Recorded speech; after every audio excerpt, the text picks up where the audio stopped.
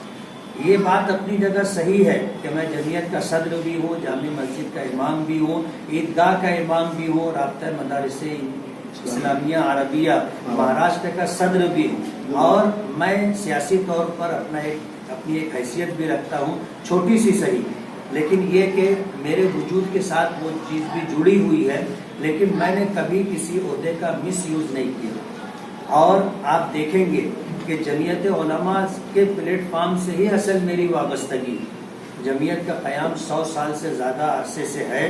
ہم جیسے نہ جانے کتنے لوگ آئے، خدمت کیے اور چلے گئے، ہم بھی خدمت کر رہے ہیں، ایک وقت آئے گا چلے جائیں گے، جمعیت قائم رہے گی۔ باقی یہ سیاسی عہدے تو آپ کو پتہ ہے ان کی کیا حیثیت ہے کہ جو آج صاحب مسند ہے کل نہیں ہوں گے، کرایہ دار ہیں، ذاتی مکان تھوڑی۔ بھائی بہت ہو گیا۔